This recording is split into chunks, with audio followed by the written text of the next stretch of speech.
olabilir miyim diye sormuş. Evet.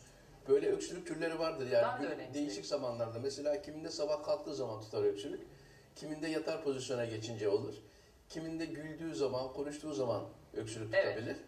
Yatmakla öksürük eğer ortaya çıkıyor ve artıyorsa bu daha çok solunum yollarında bir hassasiyet olduğunun belirtisi olabilir. Kovakla direkt alakası yok. Kovaklarda öksürük tabii oluyor ama bunun insanın yatma pozisyonuyla veya oturma pozisyonuyla bir alakası yok. Bu daha çok astımlarda gördüğümüz bir durum. Evet, bende de hocam